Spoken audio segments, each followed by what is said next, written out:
Okay, so I want you to picture a nation.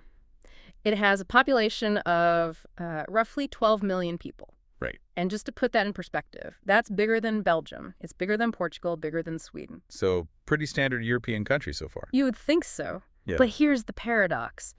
This nation, it has no borders. It has no government. No police force, no army. And until very, very recently, almost no written history of its own. And to its neighbors it has lived beside for, what, 10 centuries? Yeah. It remains a complete mystery. That is the wildest part. Today, we are diving into the research on the Roma people. And I have to admit, going through these articles, I realized how much of my own knowledge was just, well, stereotypes. That's the standard narrative, unfortunately. The fortune tellers, the caravan. Yeah, it's either romanticized, the free spirit on the open road, or it's criminalized. We rarely talk about the Roma as a political entity. Which is exactly what we're doing today. We are tossing those stereotypes out the window. Our mission for this deep dive is to look at the Roma through a hard political and historical lens. We want to solve a puzzle that's been sitting there in plain sight for a millennium. It really is a puzzle of political science. We're asking, how does a group of people survive for 10 centuries without a state? And, I think more importantly, why don't they have one? Why is there no Romanistan on the map? It's a question that takes us through some pretty dark corridors. We're talking slavery, genocide, but also into some really fascinating philosophy about what a country even is. Mm-hmm. So let's unpack this. We have to start at the beginning, or I guess the confusion about the beginning. Right, because for a very long time, the Roma were the ultimate people from nowhere. And that confusion is baked right into the name most people use for them, Gypsy. I think most of us know by now that this can be considered a slur, but I had no idea where the word actually came from. It's a geography error, a massive one. It's arguably one of the most successful branding mistakes in history. Like Columbus calling Native Americans Indians. Very, very similar. So when the ancestors of the Roma first arrived in Western Europe, this is around the 15th century, the locals were just baffled. These people had darker skin, they spoke a language nobody recognized, they looked, well, exotic, they didn't fit the mold. So the rumor mill just went into overdrive. And what was the theory? The popular theory among medieval Europeans was that these people had to be refugees from Little Egypt. Little Egypt. Yeah, it's this kind of vague geographical term for the East. Yeah. So they called them Egyptians. Over time, Egyptians got shortened to Egyptians, and then finally just Gypsies. And the name stuck for 500 years. It did. But here's the part of the research that really surprised me. The Roma knew they weren't Egyptian. They're not from Egypt. So why didn't they correct anyone? Why not just say, actually, we're from India? Well, put yourself in their shoes. It's the 1400s. You're a minority group entering a very suspicious, very dangerous Europe. Being an Egyptian pilgrim sounded mysterious, biblical, and, crucially, Christian. Ah, so it was a cover story. In a way, yeah. It was a safe identity. If they'd admitted the truth that they likely came from India and had moved through the Middle East. It would have been confused with Turks or Muslims. Exactly. And with the Ottoman Empire breathing down Europe's neck at that time, being associated with the Turks would have been a death sentence. Right. So they didn't correct the error. They leaned into it. It was a survival strategy. Yes, we are pilgrims from Egypt. Please give us alms. But the truth did come out eventually. And I love this story from the sources because it wasn't some historian or a king who cracked the code. It was, what, just a random college student? Yes, a Dutch student named Istvan in the 16th century. It's such a great example of just accidental discovery. He's studying at Leiden University, and he happens to meet some fellow students from India. Just, hanging out in the dorms. Basically. Yeah. And as he's listening to them talk, his ears perk up. He realizes the words they're using for basic things like water, fire. Yeah, they sounded familiar. They sounded exactly like the words used by the Gypsies who worked on his family's estate back home. Wow, that is such a specific connection to make. It is. He literally grabs a piece of paper, writes down the words from the Indian students, goes back to the Roma on his estate, and he compares them. It's a match. A perfect match. Yeah. The language was the DNA evidence. Yeah. That linguistic link proved undeniably that the Roma migration started in India. Modern genetics has confirmed it since, but Istvan figured it out just by listening. It's amazing. But it also highlights this huge gap in the record. I mean, why did we need a Dutch kid to write this down? Why didn't the Roma have their own books explaining, here's where we came from, chapter 1? Because the Roma culture is fundamentally oral. They didn't keep archives, they didn't build libraries, and this is a really crucial point for listeners to grasp. Roma history is almost entirely external. Meaning it was written by outsiders. Right, and not just any outsiders. It was written by the people trying to arrest them or tax them or convert them. So the police, the Inquisition. Exactly. And when your history is reconstructed from police logs and interrogation records, it's going to be inherently biased. It frames their existence as a problem to be solved, not a culture to be understood. So let's look at that problem. They arrive in Europe, they play the Egyptian pilgrim card, and for a little while, it works. They have this kind of diplomatic immunity. What changed? Why did the mood sour so fast? Two massive things collided. First, the geopolitical situation. They showed up in Western Europe right as the Ottoman Empire was crushing the Byzantine Empire.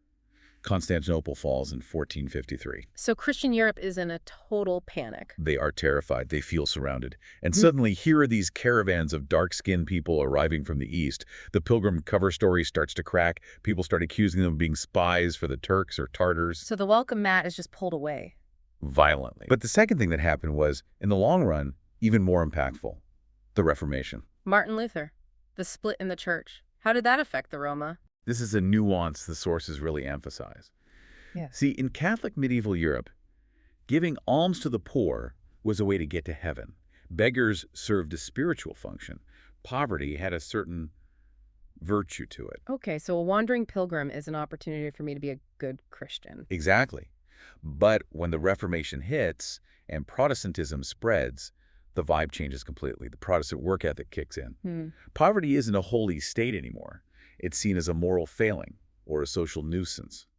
Vagrancy becomes a sin. So the Roma go from being holy pilgrims to lazy vagrants almost overnight? And the state apparatus just turns against them. The laws that followed were brutal. We're not just talking about fines or move along orders. What are we talking about? In England, under Henry VIII and Queen Mary, simply being a gypsy was a capital offense. Wait, just being one? You didn't even have to steal anything. No, the identity itself was illegal. You could be hanged just for being part of the group. There's one law that really illustrates the dehumanization. If you were caught, you could be branded with a hot iron. Branded? Like cattle? Yes. Often a V for vagabond, right on the chest, sometimes even on the ear. In Germany, there were regions where it was literally legal to hunt Roma. Like game animals. That is. I don't even have words for that. In France, men were sent to the galleys, which is basically a slow death sentence of rowing until you died. And women were whipped and had their heads shaved. The goal wasn't just punishment, it was erasure. They wanted to destroy the nomadic way of life entirely. This idea of dehumanization, it brings us to a chapter of history that I honestly think most people have zero idea about. When we say slavery, we think of the transatlantic trade, the American South. Right. But the sources describe this massive system of chattel slavery right in Eastern Europe. This is a huge blind spot in general history education. In the principalities of Moldavia and Wallachia. Which is modern-day Romania. What is today Romania? Yep. Roma were enslaved for 500 years. And we need to be really clear here. This isn't serfdom. It isn't low-wage work. This is being property. Yes. Chattel slavery. They were bought and sold at auctions. Families were separated. They were listed in inventory ledgers alongside cattle, furniture, tools. You owned them? Everyone who had power. The state owned slaves. The aristocracy, the boyars, owned slaves. And maybe most shockingly to us now, the Orthodox Church was a massive slaveholder. Monasteries owned thousands of Roma people. And this didn't end in the Middle Ages. No. That's the kicker. This lasted until 1856. 1856. That's 5 years before the American Civil War started. Exactly. So at the very same time the U.S. is tearing itself apart over slavery, and Russia is ending serfdom, Eastern Europe is just finally releasing the Roma from chains. So when we ask why didn't they build a state, the answer for a huge chunk of that population is pretty simple. We were property. You can't organize a political revolution or, build a bureaucracy when you don't even own your own body. It was what scholars call social death. And then, tragically, just as they're emerging from that, trying to find their footing in the late 19th and early 20th century, we run headfirst into World War II. The darkest chapter, the Holocaust, or as the Roma call it, the parajmos. Which means the devouring. It fits, doesn't it? Yeah. It just consumed them. But there's this weird, twisted paradox here with the Nazis. We know the Nazis were obsessed with the Aryan race, and they believed the original Aryans came from India. And the Roma's actually from India. So by Nazi logic, shouldn't they have been at the top of the racial hierarchy? You would think so. And initially, some Nazi theorists were actually confused by this. They looked at the linguistics we talked about and thought, wait, are these our long-lost cousins? So how did they rationalize killing them? They brought in the racial hygiene scientists, specifically a guy named Dr. Robert Ritter, and he had to square the circle. He argued that, yes, the Roma might have Aryan blood, but because they had mingled with other races during their migration, they were corrupted. They twisted the science to fit the hate. Completely. Ritter claimed that their nomadic lifestyle wasn't a cultural choice, but a genetic defect.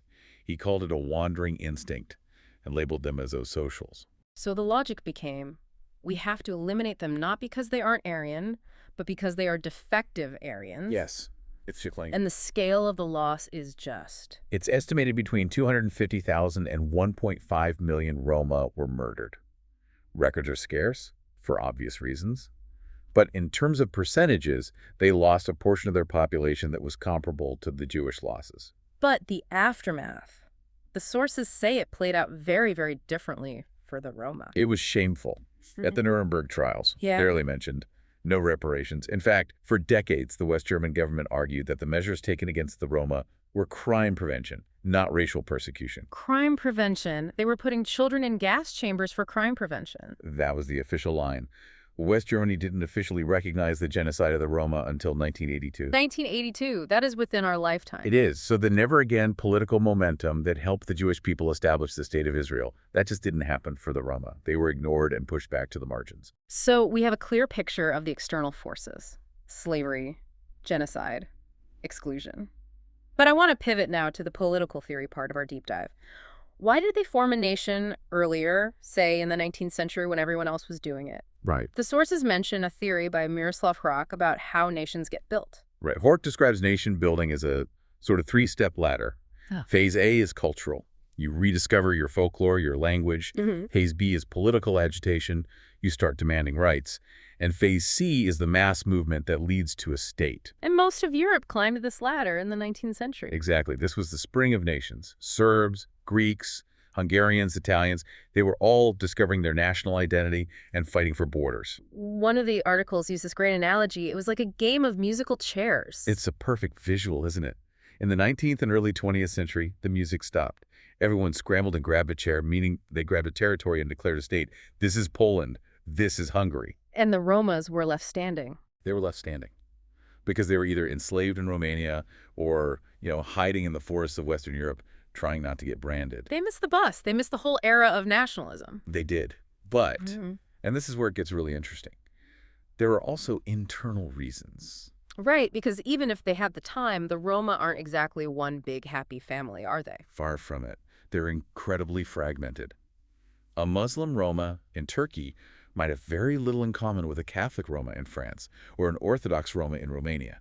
They speak different dialects. They often don't even see each other as the same people. And then there's the code, the Romanipin. Can you explain that to me? Like, I'm 5. Okay. Think of Romanipin as a very exclusive club membership. It's a set of values that defines Romaniness. It's complex. But one of the core tenets is a very strict separation between Roma, that's us, and Gajo, them, the outsiders. So how does that stop them from building a state? Well, think about what a state is. It's borders, police, bureaucracy, taxes, armies. To many traditional Roma, those are all Gajo things. Those are the tools of the oppressor. I see. So participating in that system feels like a betrayal of their own identity. Precisely. Their survival strategy for 1,000 years has been invisibility and mobility. You survive by being able to leave, not by building a fortress. So building a static state with borders is the exact opposite of that philosophy. It's a solution to a problem they didn't really feel they had. However, there's always that one guy, the outlier. And this character, Ionel Rotaru, sounds like he walks straight out of a movie script. He really does. He went by the name Voivod II. He was a Romanian refugee living in France after World War II. In the late 1950s, he decides, you know what? The Roma need a state. But he didn't have an army. He had a typewriter. He had a typewriter and a Parisian apartment. He declared the World Roma Community and started calling himself the Supreme Chief. But here's the genius part. He realized that asking for land, like demanding a chunk of France or a piece of India, was crazy. It was never going to happen. So what was the alternative? He pivoted. He proposed a state without The territory. virtual state in the 1960s. It was incredibly ahead of its time. He argued the Roma could be a nation united by international law, not by dirt. He started printing blue passports. Actual pack. Yes, blue passports with the symbol of the movement. He wanted the Roma to be recognized as citizens of this non-territorial nation. He was trying to hack the international system. That sounds great in theory, but I can't imagine the French government was thrilled about someone printing their own passports in Paris. They hated it. This was under Charles de Gaulle. The French administration was very rigid. They saw Rotaru as a fraud, or worse, a security threat, creating a state within a state. So the hammer came down. Hard. In 1971, some Polish Roma women were caught trying to travel with these blue passports. The French authorities used that as an excuse to swoop in. They arrested Rotaru, dissolved his organization, and legally shut the whole thing down. It's tragic. He died in obscurity, didn't he? He did. He was labeled a delusional adventurer. But his legacy actually won in the end. How so? Because his work planted the seeds for the International Roma Union, which was created just a few years later in 1978. And today, they have observer status at the UN. They have a flag, the red wheel on the blue and green background, and they have an anthem. So he got the symbols of the state, just not the state itself. And maybe that's enough. So let's zoom out. We've gone from the Little Egypt mix-up to slavery to the gas chambers to a failed attempt at a virtual kingdom. Where does that leave us? It leaves the Roma as Europe's largest minority, 10 to 12 million people, still without a state. They are still facing massive discrimination, poverty, and prejudice. They miss the state-building window. But the source material leaves us with this philosophical thought from Benedict Anderson. He talked about imagined communities. Right. Anderson argued that all nations are imagined. You'll never meet all the other Americans or French people, but you imagine a connection with them. The nation is just an idea we all agree on. So usually we think the ultimate goal of a people is to get a country. And if you don't have a country, you've somehow failed. But the Roma prove that wrong. They have survived for 1,000 years without an army, without a king, without a border, and without a police force. They've maintained a distinct identity against impossible odds. Maybe the state is just one way to organize people, and the Roma are the exception that proves the rule. It forces us to ask, is a homeland a piece of dirt defined by a fence? Or is it a shared memory and a way of life? And that's the question we want to leave you with today. When you think of your homeland, what are you actually thinking of? The borders on a map or the people you share it with? It's something to think about. Thanks for diving deep with us. We'll catch you on the next one.